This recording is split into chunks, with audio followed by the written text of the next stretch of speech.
Hello dear students, welcome in science class. Today we will start with chapter number 6, Life Processes. The name itself suggests the chapter is about those processes that are important for our survival or that makes us living. So in this chapter we will do the different processes that are essential for the sustenance of our survival or for the living being that are important. Okay, before that we will first do the definition of living things. As you all know that the living things are complex organizations of molecules which perform certain life processes such as growth, metabolism, reproduction, etc. that distinguish them from non-living matter. Now, what are life processes? Okay, or how could you know that something is going on inside our body, inside any living organism? Okay, when we are not doing any physical activity, then how could you know that he is living or dead? Because some kind of movements are going on in his body. For example, while exhaling or inhaling gases, there is the movement of our chest. So by seeing the chest movement, we came to know he is living.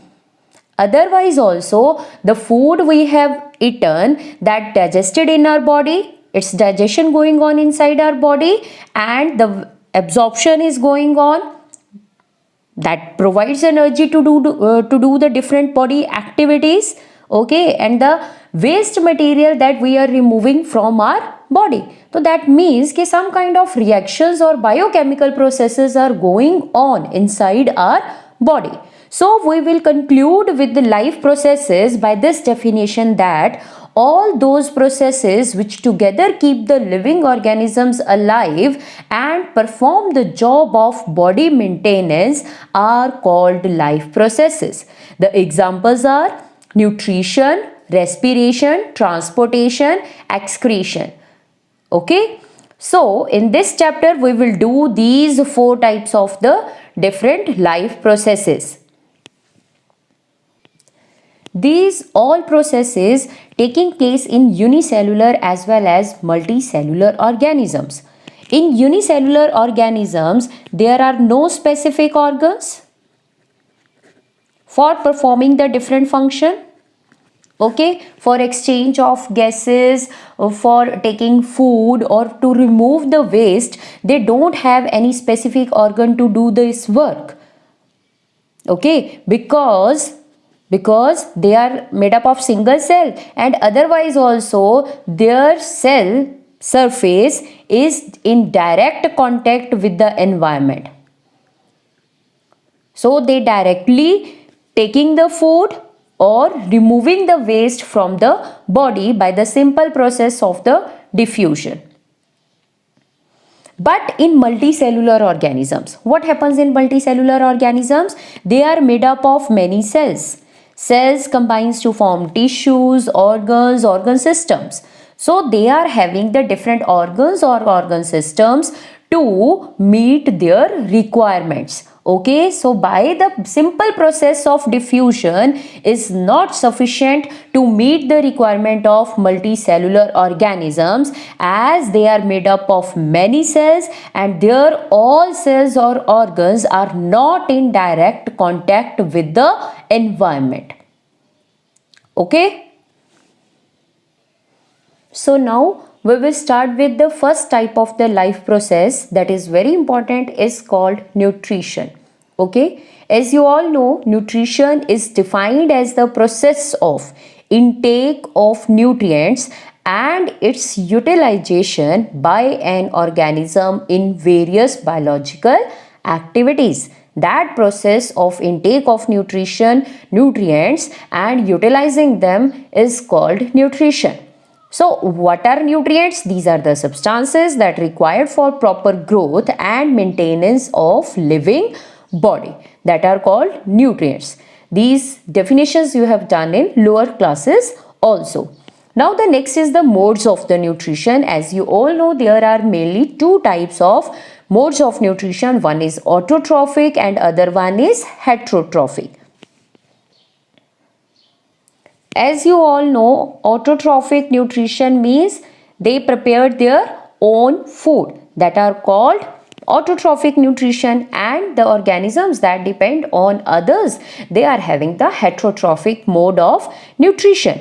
As you all know, in the autotrophic nutrition, they are using simple, inorganic, raw materials to form organic food. Okay, they are using the simple inorganic raw materials to making the organic food. Means this process is the conversion of simple raw materials to complex organic materials.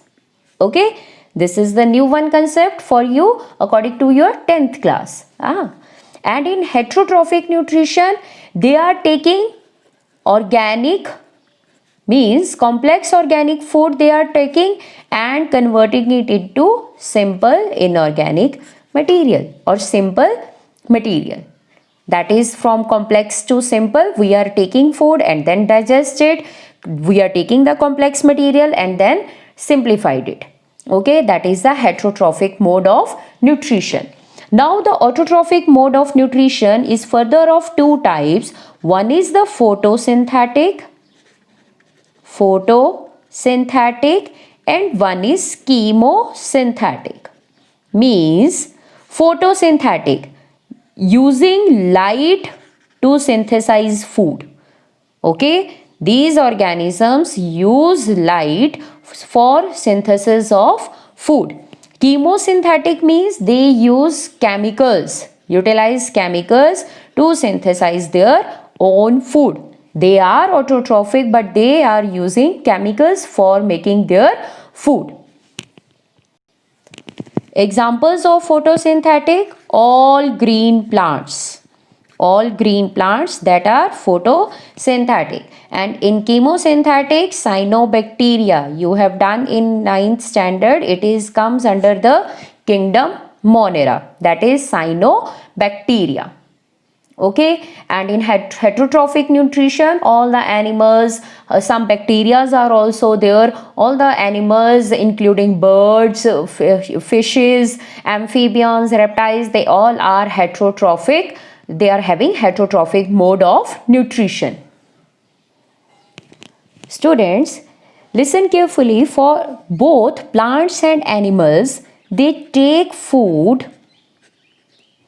Both plants and animals, they are taking food, but that is not there कि they are using it at a same time, that we have taken food and utilize it. That is not there. Okay, what happens? They store some food or reserve some food in their body for future use. So plants store or reserve food in the form of starch. Extra food they stored in the form of starch, and animals stored extra food in the form of glycogen. Okay, that we used in future also.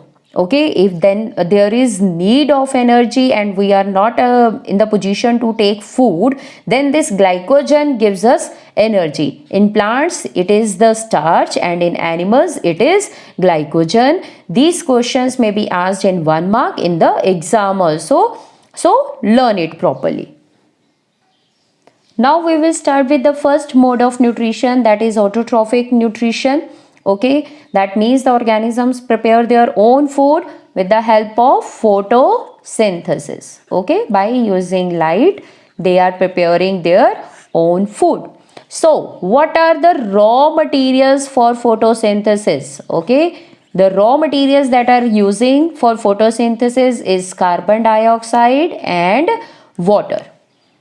Carbon dioxide, they are taking carbon dioxide from the air and water from the soil.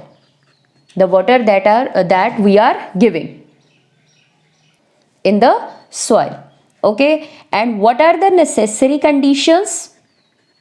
Necessary conditions that are important for photosynthesis: sunlight, and chlorophyll.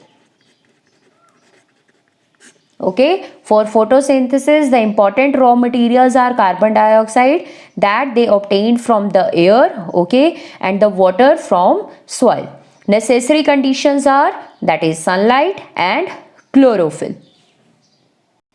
Now, what is photosynthesis? It is the process by which green plants synthesize complex carbohydrates and evolve molecular oxygen from inorganic substances like carbon dioxide and water with the help of light energy.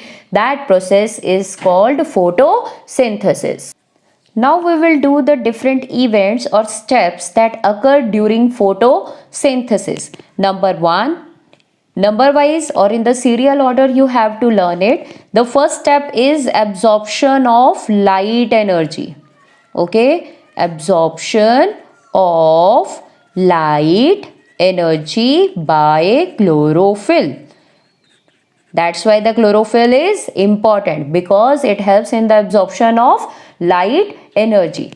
Then the second is conversion of light energy into chemical energy. Then this light energy get converted to chemical energy. Okay, and the next step is, by using this energy, there is the splitting of water molecule.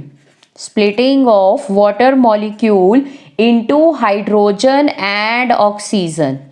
This water gets split up into hydrogen and oxygen, and this oxygen is released during the process of photosynthesis.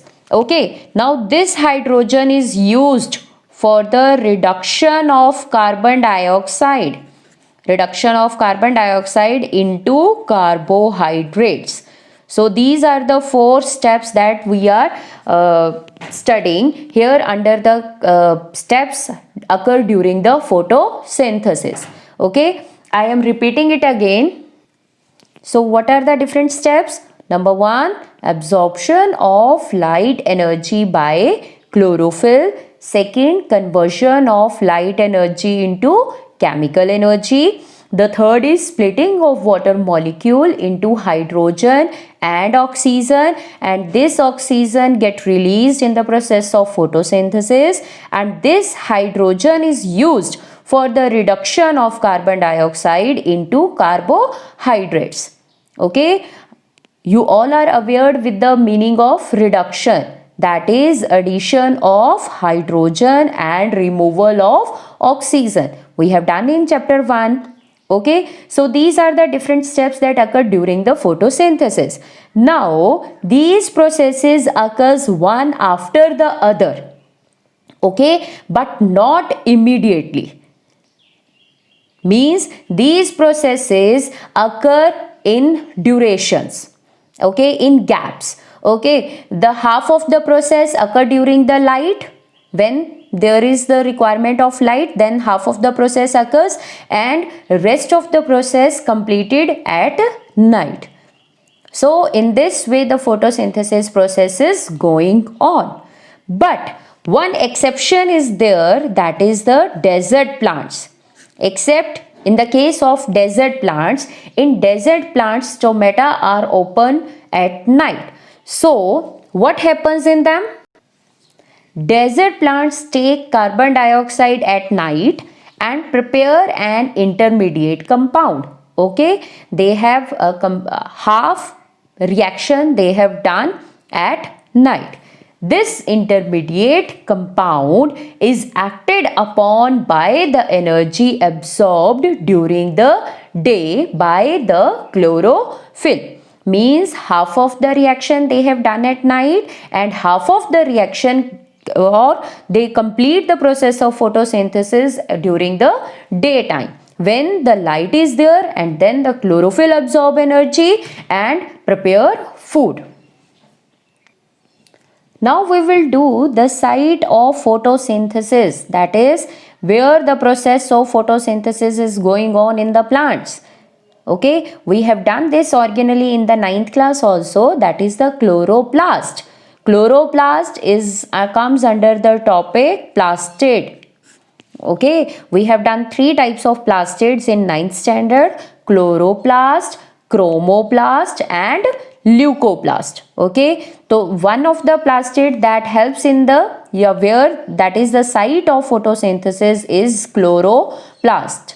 Now where this chloroplast is present? This chloroplast is present in leaves, as we all know that leaves are able to do photosynthesis. So chloroplasts are present in leaves. Now we will do the cross section of a leaf. Okay, here is the diagram of the leaf. You have done in lower sections also. Okay, this expanded portion of the leaf is called lamina or leaf blade. Okay, the small these structures are called veins, and the main central long vein is called midrib. The leaf contains vascular bundles, that is the xylem and fluid. If we will see this part under the microscope, okay, then it will seen like this way. This is the upper epidermis. Epidermis, that is the outer covering of the plants. That is epidermis. We have done in 9th standard. It is coated with a waxy coating that is called waxy cuticle. That is called cuticle. It prevents the loss of water. Under this epidermis, there are parenchymal cells. These are parenchymal cells, and this whole portion is called mesophyll. This whole portion is called mesophyll. In this rectangular cells are called palisade cells, and these oval shaped cells are called spongy parenchyma. And this is the lower epidermis. Okay. In lower epidermis, there are tiny pores that are called stomata. These tiny pores are called stomata. Between these cells, there are air spaces, and they are having the green dot-like structures. Okay, you are able to see here that there are dots, green dots like structure, that are chloroplast. That is the site of photosynthesis. So many chloroplasts are there. So leaves are able to do the process of photosynthesis. Here are the modification of the leaves, that they are modified for photosynthesis. How they are modified? They are having large surface area to receive maximum light. They are having the vascular tissues for supplying food and water. They are having apparatus for gaseous exchange, that is they are having stomata. These are the tiny pores. They contain green colored cell organelles called chloroplast, having the pigment chlorophyll that gives green color to chloroplast. Okay, so this question may be asked in the exam ki what are the different adaptations that makes the leaves able to do the process of photosynthesis. So these points you can write. This is the difference between upper and lower epidermis. Upper epidermis does not contain chloroplast. It protects the internal leaf tissues by preventing excessive water loss through evaporation. Lower epidermis that contains stomata, which help in the gaseous exchange in plants, because the stomata are present in lower epidermis but they are absent in upper epidermis. Okay. So students, rest of the portion we will do in next video. Okay. Bye.